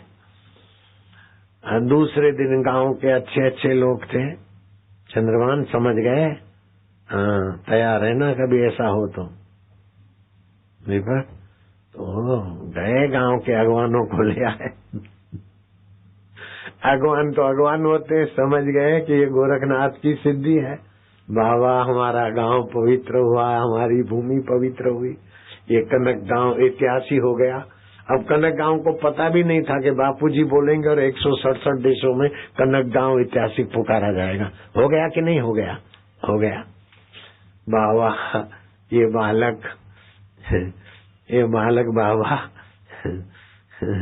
बाबा हमारे गांव में मधु नाम की एक व्यक्ति है, मधु ब्राह्मण, और गंगा उनकी पत्नी है। ऐसे देवता हैं कि बाबा हम उनको ले आए आपके पास। ये बालक उन्हीं की गोद में, आप साधु बाबा कहाँ उनको पालोगे पोषोगे, दूध कहाँ घूम मांगते फिरोगे बाबा। बाबा ने कहा अच्छा, मधु ब्राह्मण और गंगाबाई जाओ तैयारी करो, ये बालक लेकर हम आते हैं और आपको आपकी गोद में डालेंगे, लेकिन इस बालक को साधारण मत समझना। ये बालक का नाम हम रखते हैं गहनीनाथ। ये नाथ संप्रदाय में सुप्रसिद्ध संत बनेगा। अभी उसका नाम है गहनीनाथ का। और हम बीच बीच में कनक गांव में आएंगे, इस बालक को दीक्षा वीक्षा थोड़ी दे जाते हैं और फिर इसकी आत्मिक शक्तियां जगे, वो सब हम करेंगे। इसकी तुम सेवा करोगे तो बेटे तुम्हारी 7 पीढ़ियां तर जाएगी। और तो फूले नहीं समाये सारी तैयारी करके पूरे गांव को आसोपाल के तोरणों से सजाकर वो गाते गाते, उस जमाने के जो भी कुछ साज थे, बैंड बाजा जो भी होंगे शहनाइयां, और जोगी गोरखनाथ और जोगी मच्छंदर नाथ की जय, गहनीनाथ बालक की जय करते वो बालक समर्पित करके गए। कुछ वर्षों में कुछ कई बार आए और फिर उन्होंने कहा अब इस बालक ने जो माता का स्नेह चाहिए, पिता का सानिध्य चाहिए, वो पा लिया है। अब इस बालक को महासिद्ध बनाने के लिए बेटे तुम आशीर्वाद दे दो। उन्होंने आशीर्वाद दिया। एकांत में बालक ने परमात्मा समाधि की और गहनीनाथ बालक में से जोगी गहनीनाथ, 84 सिद्धों में उनका नाम। कैसी है तुम्हारी भारत की विद्या कि मिट्टी से गहनीनाथ प्रकट हो जाते हैं। तो फिर हेलीकॉप्टर से सुरक्षा हो जाए तो क्या बड़ी बात, और मोटे आदमी फैट कंट्रोल हो जाए तो क्या बड़ी बात, टाल वाले को बाल आ जाए तो क्या बड़ी बात है। भगवान आ सकते तो हिंदू धर्म की, भारतीय संस्कृति की बड़ी महानता है। 4 संस्कृतियां थी। रोम की संस्कृति प्राचीन है, यूनान और मिस्र की संस्कृति प्राचीन, और भारत की संस्कृति। यूनान, मिस्र और रोम की संस्कृति तो धर्मांतरण वालों ने धकेल दी अजायब घर में। केवल भारत की संस्कृति टिकी है और उसके स्तंभ है वैदिक ज्ञान, भगवान नाम, देव मंदिर, देव मूर्ति। देव मूर्ति का अपमान करने के लिए टॉयलेट पर देवों के फोटो छपा रहे विदेश वाले। संतों को बदनाम करने के लिए उन पर झूठे मुकदमे और झूठे आरोप कर रहे हैं। और भारतीय संस्कृति को मिटाने के लिए न जाने क्या क्या करके मिटाने वाले खुद मिट गए। सब मिट गए जहां से अब तक, मगर है बाकी नामो निशान हमारा। ओ महाभोजू, तो निशान हमारा। कुछ तो बात है कि हस्ती मिटती नहीं हमारी, सदियों रहे हैं मिटाने वाले हमारे पीछे। क्यों हस्ती मिटती नहीं? गंगा जी का दर्शन करने जाते हैं, हरिद्वार जरूर जाते हैं। चाहे ऋषिकेश वाले भी हरिद्वार जाते। हरिद्वार का नाम हरामियों ने हड्डीद्वार रख दिया है। हरिद्वार का नाम जजमेंट दे दिया अंग्रेज जज ने। This place really is not Haridwar और हरिद्वार, बट इधर हड्डी डाला जाता है। इनका ऑफिशियली नाम हड्डीद्वार। चंद्रभान कभी हरिद्वार गए क्या तुम? जब भी गया तब लाला हरिद्वार गया, हरिद्वार गए। प्रयागराज का नाम इलाहाबाद कर दिया, लखनपुर का नाम लखनऊ कर दिया। ऐसे कई प्राचीन नाम सतियों से, वीरों से जो सुसज्जित थे, उनको अपने अपने ढंग से कर दिया। अयोध्या का नाम फरीदाबाद, फैजाबाद रख दिया। इतना सब होने के बाद भी हमारी संस्कृति मिटी नहीं। क्यों? इसमें ओमकार मंत्र है, राम नाम मंत्र है, और साधु संत है, और साधु संतों से फायदा लेने वाले समाज और साधुओं के बीच सेतु बनने वाली समितियां पुण्यात्मा है। इसलिए हमारी संस्कृति बुलंदियों को छूने की बात करती है।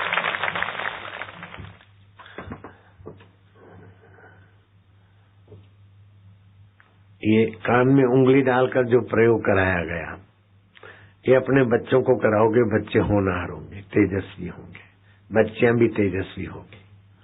और जिन बच्चों की याद कम है अथवा अकल में कोई कम है, तो सूर्य नारायण को आंख बंद करके सूर्य नारायण को भ्रू मध्य में देखे, बुद्धि खुलेगी। जिनकी तबियत ढीली है वो आंख बंद करके नाभि में सूर्य को देखे। और सूर्य का मोबाइल नंबर मेरे पास है, यमराज का मोबाइल नंबर मेरे पास है, और किसी ने स्विच ऑफ किया तो मोबाइल नंबर तुम्हारा बेकार, लेकिन मेरा मोबाइल नंबर ऐसा है कि स्विच ऑफ हो यमराज का अथवा सूर्य का तो स्विच ऑन हो जाए, बिल्कुल गारंटी से। ऐसे बीज मंत्र मोबाइल नंबर में जानते। यमराज का मोबाइल ऑफ हो तो आप जब करो ऑन हो जाएगा और यमराज को पता चल जाएगा। सूर्यदेव का मोबाइल नंबर ऑफ हो और आप यहाँ से करते तो उनका ऑन हो जाएगा। ऐसे मोबाइल अभी तुम्हारे यहाँ बने नहीं है। ये मोबाइल जो तुम्हारे यहाँ है वो मन की खोज है। मन से परे बुद्धि है, बुद्धि से परे अहम है, अहम से परे चिदावली है और चिदावली से परे चैतन्य परमात्मा है। उसमें टिके हुए संतों ने भगवान के 21 मोबाइल नंबर अपने पास रखे। 21 उनको बीज मंत्र कहा जाता है। जैसे ओमकार एक मोबाइल नंबर है। ओमकार जब करो 22,000 श्लोक है उसकी महिमा के। डॉक्टर जे मार्गन ने कहा Indian Omkar mantra is very powerful. Okay, stomach problem solve without any medicine, no injection, no operation, no tablet, no capsule, only Omkar therapy. Repeat Om Om Om. Indian Omkar mantra liver problem can solve, mentally problem solve. और उसने अपने 3 अस्पतालों में therapy प्रयोग से हजारों लोगों को ठीक किया। ओमकार मंत्र की ऐसी शक्ति। और ओमकार मंत्र उसने जो कहा है जे मार्गन में उसको शाबाश देता हूं। लेकिन ये ओमकार मंत्र की इतनी महिमा नहीं है कि लीवर ठीक कर देवे, पेट ठीक कर देवे, दिमाग ठीक कर दे। ये तो एक श्लोक में आ गया। 22,000 श्लोक है ओमकार मंत्र के। भगवान दास डॉक्टर प्रसिद्ध थे वाराणसी में। उनके यहाँ एक सूरदास धनराज जी ब्राह्मण प्रज्ञा चक्षु लकड़ी टेकते टेकते, डॉक्टर भगवान दास की क्लिनिक ये है। बोले हाँ महाराज जी पधारिए, क्या आज्ञा है? बोले भाई मैं तो सूरदास हूँ, भिक्षा तुम्हारे घर बैठ के भोजन मिल जाएगा। बोले महाराज 1 मिनट रुकना, पीछे घर है, आगे अस्पताल है।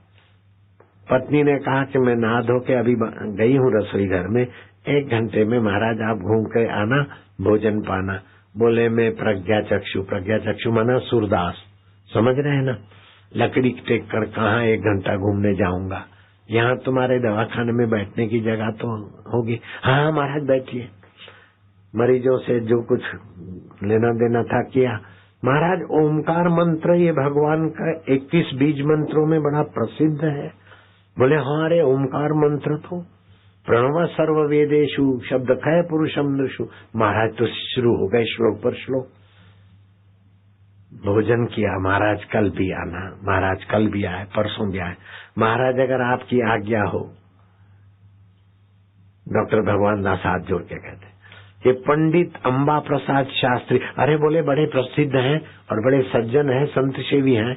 महाराज उनको बुलाऊं और आप बोल रहे हैं मैं याद नहीं कर पाऊंगा, वो पंडित लिखते जाएं। हाँ हाँ बोले कोई बात नहीं।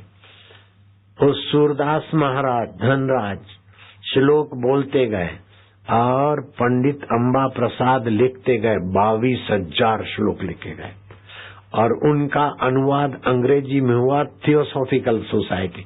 जैसे ईसाई है ऐसे आध्यात्मिकता की एक सोसाइटी थियोसॉफिकल सोसाइटी, उसमें मैं प्रवचन करके भी आया हूँ। उनके यहाँ वो ग्रंथ पढ़े हैं। अब कहाँ भारत का सूरदास और बोलते बोलते ओमकार की महिमा के 22,000 श्लोक बोले। अब तुमको फायदा कैसे हो? 7 जन्म का कोई कंगाल हो, 7 सप्ताह तक ओमकार मंत्र का अनुष्ठान करे, 120 माला और गाय के दूध की खीर बनाए और सूर्य को भोग लगा के खाए और कुछ थोड़ा जीव जंतु को दे दे। 7 सप्ताह 49 दिन 50 दिन करे, 7 जन्मों की कंगालियत तो मिट जाएगी और 7 पीढ़ियों तक कंगालियत नहीं आएगी। लेकिन इतना ही नहीं है, 120 माला जप करे, मन चाहे भगवान का साक्षात्कार 1 साल के अंदर। एक तो होता है मन चाहा भगवान और दूसरा होता है सनातन भगवान। जैसे कृष्ण भक्त के लिए कृष्ण ही मन चाहे भगवान है, देवी के लिए देवी ही भगवान है, गणपत्य के लिए गणेश जी ही भगवान है। तो वो भगवान का दर्शन भी हो सकता है। और वे भगवान प्रकट होकर अंतर्धान होते फिर भी जो रहता है वो आत्म साक्षात्कार भी हो सकता है। इतनी ऊंचाई है। ब्राह्मी स्थिति प्राप्त कर कार्य रहे ना शेष, गुरुवर कार्य रहे ना शेष, मोह कभी ना ठग सके। अभी क्या करेंगे सेवाधारी सबको बैठे बैठे, हे प्रभु आनंद दाता टेम्पलेट बांटो, जल्दी से बांटो। मिला हुआ है, जिनको नहीं मिला वे हाथ ऊपर करे, जिनको नहीं मिला उनको दे आओ। ज्ञान हमको दीजिए, शीघ्र सारे दुर्गुणों को दूर हमसे कीजिए।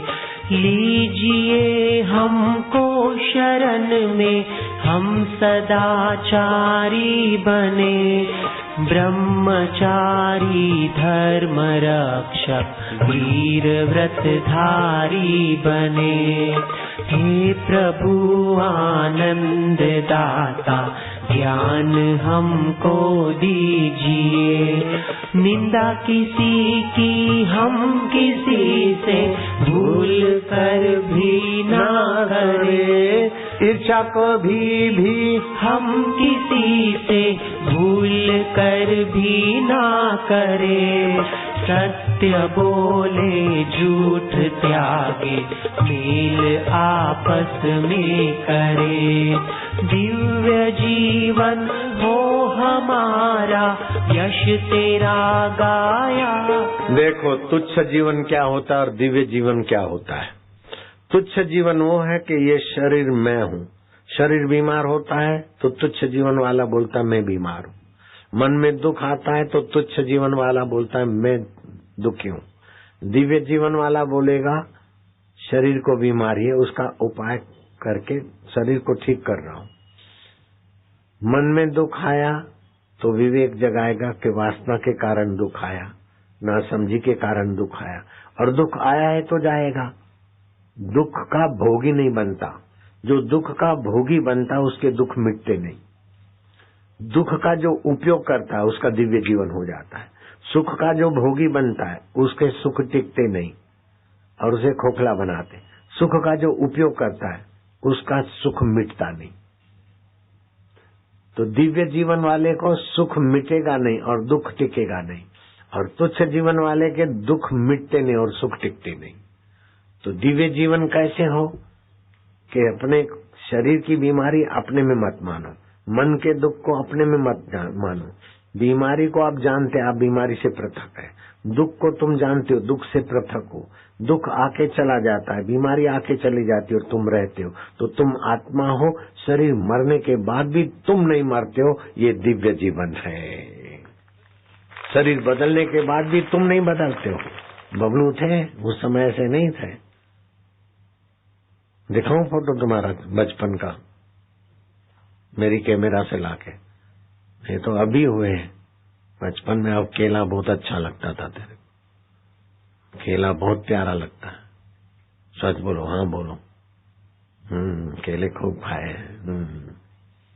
है मेरे पास एक्सरे बचपन की, ध्यान करके दिखा दूं तुमको कैसे बबलू थे, कैसे बड़े थे। ऐसे थोड़े बापूजी बनाऊं, बहुत बहुत पापड़ वेले बड़े बड़े अदृश्य हो जाए ऐसे हिमालय के योगियों से मेरा संबंध था। ज्ञानी जैल सिंह का गुरु मेरे दोस्त थे, हम साथ में साधना करते थे। और तो क्या हवा पीकर पेड़ पे रहने वाले जोगियों से मेरी दोस्ती थी। ऐसे बहुत सारी यात्राएं की है मैंने, समझ गए?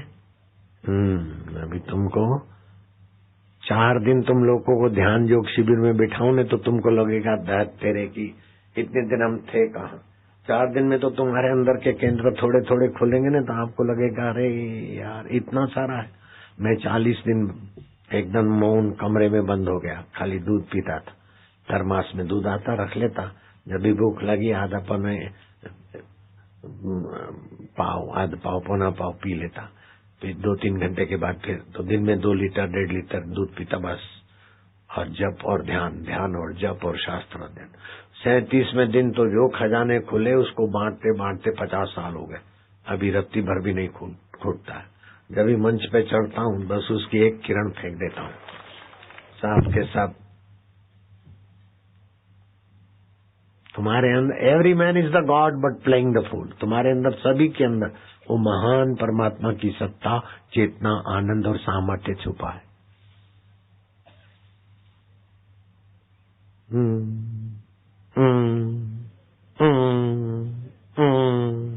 इससे हृदय कमल खिलता है और भगवान की चेतना का संचार होता है। दिव्य जीवन बनाओ। और पेज नंबर 2 घुमा के पढ़ो तो 2-4 लाइन ही पढ़ेंगे बस। कबीर सोई पेज नंबर 2। भला जा दिन साधु मिला, अंक भरे भरी घेतिए पाप शरीरा जा। कबीर दर्शन साधु के बड़े भाग दर्शान, जो होवे सूली सजा काटे इतरी जा। सूली की सजा हो, बड़ी आपदा आने वाली हो, और सत्संग गए हो तो आपदा छोटी हो जाएगी। अब एक घर में पढ़ लेना। महाराष्ट्र में टाकली शहर है, वहां कुलकर्णी नाम के परिवार की बहू विधवा हो गई।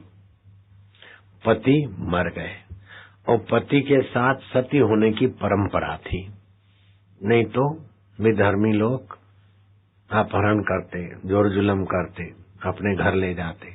बाल विवाह और सती परंपरा इन जुल्मियों से बचने के लिए ही हुई थी। चंद्रभान, आप समझ गए जुल्मियों के नाम। तो सती होने को जा रही थी कुलकर्णी की बहू। उसके मन में था कि टाकली नदी किनारे समर्थ रामदास आते हैं, यहाँ रहते भी हैं, बस मैं तो भी जा रही हूँ पति की चिता के साथ में गहने गांठे पहनकर सती होने को जा रही हूँ, लेकिन मेरे जीवन का आखिरी दिन है। हे भगवान, संत दर्शन हो जाए, संत दर्शन हो जाए। मन में ललक थी, विल फाइंड ए वे, जहाँ चाह वहां रहा। और सती के साथ कई सहेलियां थी, लेकिन वो इधर से उधर नदी में झांकती गई। देखा कि समर्थ रामदास बैठे, बाई तो दौड़ी और समर्थ रामदास ध्यान में थे, प्रणाम किया और स्तुति की।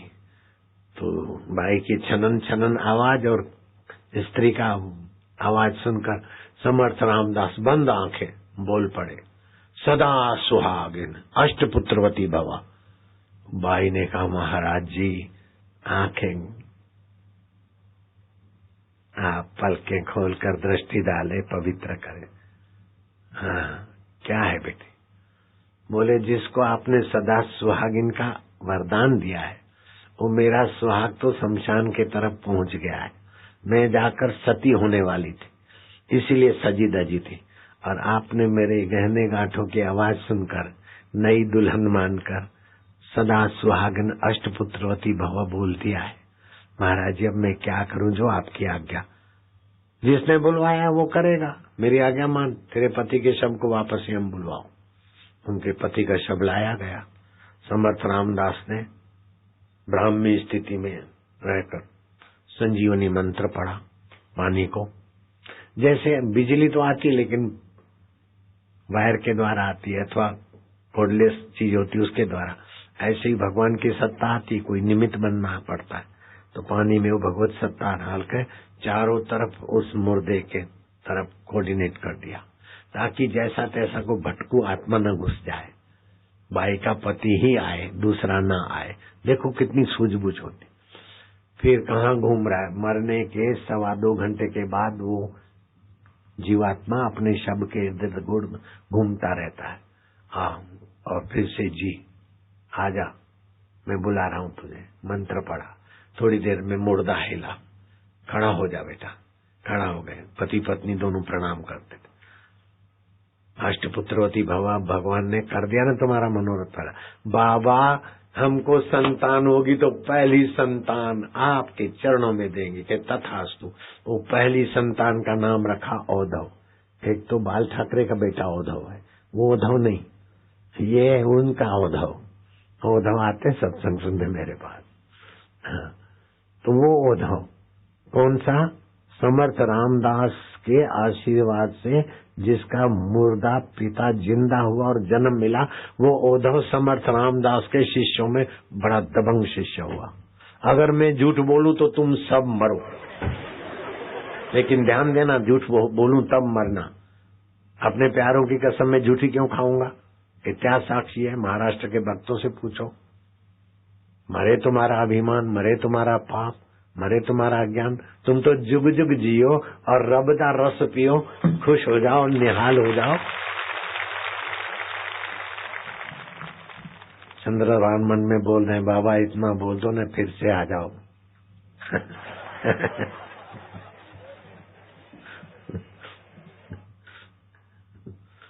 दीपक सक्सेना भी सोचता कि बापू इतना ही बोल दो, फिर से आ जाओ। हाँ, बस और क्या है, इतना ही बोल दिया, बस हो गया। वो सुंदरलाल पटवा ने कहा कि मैं तो बापूजी का हूँ, बापू देता है, जीत गए। फिर कमलनाथ को लगा कि बहुत मशक्कत की। कमलनाथ भैया भैया तो जानते, तो दिग्विजय को बोला, दिग्विजय ने मेरे को कहा कि कमलनाथ जी आपसे मिलना चाहते हैं। मैं क्या पहले सत्संग में आ जाए, परीक्षा हो जाए। वो सत्संग में आए, फिर मैं क्या अच्छा निवास पे आना, तो निवास पे आए। बोले बापूजी आपने तो सुंदरलाल पटवा को आशीर्वाद दिया, मैंने आपका क्या बिगाड़ा, मैं हार गया हूँ। मैं क्या, वो आ गए तो मैंने उनको बोल दिया। तो बोले बाबूजी, फिर तो मेरा सत्संग धुलिया डिस्ट्रिक्ट में था और कमलनाथ भैया जहाज लेके आ गए, सुंदरलाल पटवा पहले से आ गए। अब दोनों लगे हमारे जहाज में बापू बैठे, हमारे जहाज में बैठे। मैं क्या, मैं एक दो जहाज में तो बैठूंगा नहीं, आप ही फैसला करो। तो कमलनाथ ने कहा, वो इसने कहा, सुंदरलाल पटवा ने, बापूजी आप भले इनके जहाज में बैठो, लेकिन छिंदवाड़ा में सत्संग में आप इतना जरूर कहना कि सुंदरलाल पटवा मेरे पुराने शिष्य हैं और ये नए हैं, इसलिए इनके जहाज में आओ। मैं क्या, एक बार नहीं, मैं 3 बार बोल दूंगा, इसमें क्या है। तो मैं बोला 3-4 बार बोला था, तुम लोग साक्षी हो। अब कमलनाथ बेचारे निवास पे आए खजरी में, बाबूजी मेरा तो क्या, और मैं क्या चिंता कर। बोले आपने तो उनको पुराना शिष्य और मेरे को नया। मैं क्या, नया है तो क्या बात है, किसी ने मेरे को पगड़ी पहनाई, मैंने फिर आदि कमलनाथ को आए नाचते के बापू ने तो मेरे को आशीर्वाद दे दिया। फिर जहां तहां सुंदरलाल पटवा बोले, अरे ये तो क्या है, 100-150 का पगड़ी पहनाने से कोई जीतता है क्या? एक जिनको पता नहीं था उनको भी पता कर दिया सुंदरलाल ने। और भैया आ गए बहुमती से, देखते रहो, अभी दिल्ली में बैठे हूँ। तो संत की दी हुई पगड़ी, संत तो मिट्टी की चुटकी भी दे तभी भी छक्का लग जाता है, ये तो पगड़ी पहना दी तो फिर। अब बात निकली है तो आगरा में शाहगंज है, शाहगंज में श्री कृष्ण गौशाला है, वहां मेरे गुरुजी रहते थे। एक व्यक्ति आया, चंद्रभान याद रखना, नहीं तो मैं पूछूंगा, क्लास ले सकता हूँ दीपक भैया से, चंद्रभान से। कौन आया? गरीब आदमी, काला मोती हो गया, डॉक्टर बोलते इस उम्र में ऑपरेशन सफल नहीं होगा, और पैसे भी बताते मैं खर्च नहीं सकता हूँ। अरे बोले छोड़ो डॉक्टर की बात, ये सामने आंकड़े का पत्ता है ना, उधर देख, इधर से नहीं तोड़ना गौशाला का, तेरे घर के पास जहां भी हो, वो आंकड़े का पत्ता तोड़ के उसका दूध डाल देना, तुम नहीं करना ऐसा। उसको कहा, उसने आंकड़े का पत्ता तोड़ के, वो तो एसिड होता है, डाल दिया और आंखें चंगी हो गई। जय साईं लीलाशाह, गदगद होकर मिठाई ली, जय साईं लीलाशाह। दुकान वाले कोई देख, बोले काहे की? अरे बोले देखता नहीं यार, काला मोतिया था, डॉक्टर ने बोला ठीक नहीं होगा, चलते चलते गिरता था, रात को तो दिखे ही नहीं, और दिन को देखो कैसी आंखें थी, अब कैसी हो गई? अरे बोले यार मेरे को भी तो तकलीफ है, कौन सी दवाई लगी? बोले आंकड़े का पत्ता तोड़ के, उसका सफेद दूध आता है ना, जो हनुमान जी को फूल नहीं चढ़ते आंकड़े के, वही आंकड़े के पत्ते तोड़ के आंख में डाल दिया, आंखें ठीक हो गई। और दुकान वाला उठा और आंकड़े का पत्ता डाला, दोनों आंखें फूट गई, अंधा हो गया। बोलने में सत्य संकल्प था लीलाशाह प्रभु का। तो आपके अंदर ऐसे परमात्मा की सत्ता है कि प्रकृति के नियमों को इधर उधर कर देगा। मेरे बाबू जी ने तो मेरा तो ऐसा हो गया, ऐसा बेटा मैं क्या पगड़ी पहरा पटवा जी बोलते रहे और भैया है दीपक, मजा आया कि नहीं आया? बोल, ये बात सच्ची है कि नहीं? अगर ये बात झूठी हो तो दीपक अभी मरो दीपक को वोट देने वाले भी मरो, लेकिन काहे को मरोगे? बात झूठी हो तब मरना, बात सच्ची है। तो आप ईश्वर को अपना मानो, बस मैं हाथ जोड़ के प्रार्थना करता हूँ, अपने को ईश्वर का मानो। और वास्तव में तुम ईश्वर के थे, ईश्वर के हो, ईश्वर के रहोगे। बाकी तुम कुर्सी के पहले नहीं थे, बाद में भी नहीं रहोगे। घर के पहले नहीं थे, बाद में नहीं रहोगे। ऐसा नहीं कि मैं बोलता हूँ तुम हार जाओगे, ऐसा नहीं सोचना चंद्रभान। लेकिन कुर्सी पहले नहीं थी, शरीर पहले नहीं था, ईश्वर पहले थे, अभी हैं, बाद में रहेंगे। उसको अपना मानकर भजन करोगे तो प्रीति होगी, मंगल होगा, और जहाँ से तुम चुने जाओगे उन लोगों का भी भला होगा। देखेंगे हमारे मिनिस्टर साहब चंद्रभान, हमारे दीपक, हमारे फलाने नगर अध्यक्ष सत्संग, ये तो हम भी करेंगे। तो तुम अगर चमकते रहोगे तो मेरी ग्राहकी भी मजबूत होगी। सीधी बात है, नहीं होगी? हाँ, अब क्या करना है तुमको? चलो अलाउंसर, एक ऐसी चीज बनी है कि फैटी की फैट कंट्रोल हो जाए और पतले का पतलापन ठीक हो जाए और बहुत सारी बीमारियों को उखाड़ के फेंक दे। ये तुलसी में से होम्योपैथी गोलियां बनवाई, एक एक बच्चे को दे दो। बच्चे को सर्दी होती है, जुकाम होता है, साल में 3 बार बच्चे बीमार होते हैं। एक एक होम्योपैथी गोली दो उन दिनों में, डॉक्टर को तकलीफ देने की जरूरत नहीं। बच्चे बीमार होंगे तब डॉक्टर के पास जाना है ना। और कफ के कारण बच्चे बीमार होते, और वो कफ नाशक है, वायु नाशक है, तुलसी होम्योपैथी। और उससे क्या फायदे होते हैं? अलाउंसर जरा सुना दे भैया पढ़ के। धूप भरी जिंदगी जीने वालों के पास इतना समय कहाँ है कि वे शास्त्रों में वर्णित विधि विधान से पतित पावनी तुलसी का सेवन कर सकें। अतः इसी बात को ध्यान में रखते हुए आश्रम के पवित्र वातावरण में उपजी सर्व रोगहारी तुलसी को होम्योपैथिक चिकित्सा पद्धति के द्वारा तैयार करके छोटी छोटी मीठी गोलियों के रूप में बनाया गया है।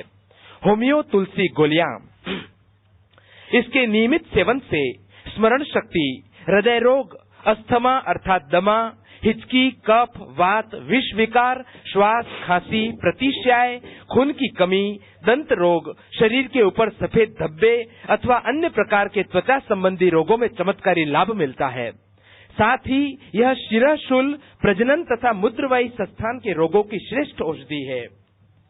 बच्चों का चिड़चिड़ापन, आंखों की लाली, एलर्जी के कारण छींके आना, नाक बहना, मुंह में छाले, गले में दर्द, पेशाब में जलन, दमा तथा जीर्ण ज्वर, पसली का दर्द, सर्दी, अरुचि, सुस्ती, दाह आदि के लिए भी यह उपयोगी है।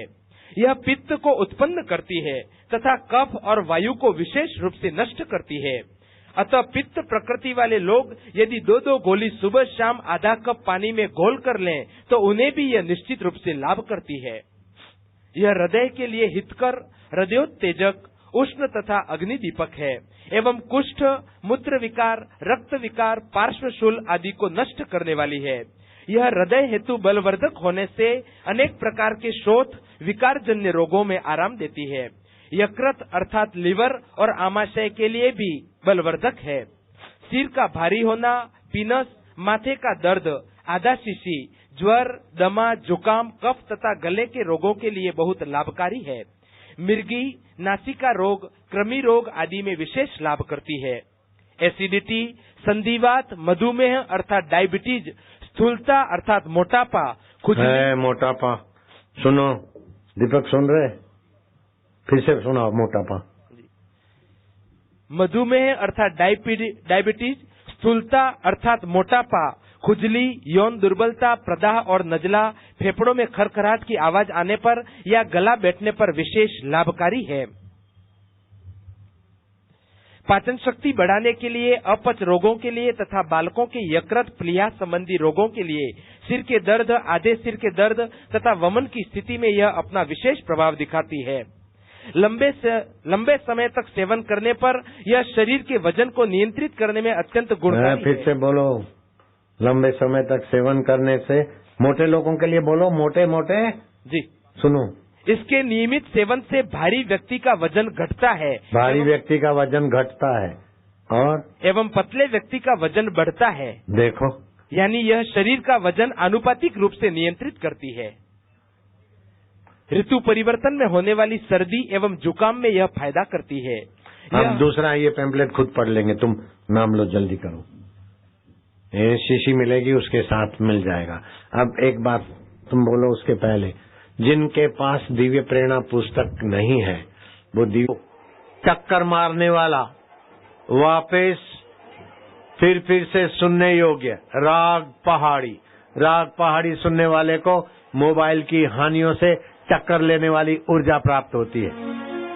वापस सुरेश आनंद नित्य नवीन रस बरसाते राग पहाड़ी। नागपुर वाले सुनते ही रह जाए, देखते ही रह जाए। तुम्हारा रेशम बाग में भी ऐसे ही झूमेंगे लोग अगर मैंने तारीख दी तो। बैठ जाना, खड़े रहोगे तो ये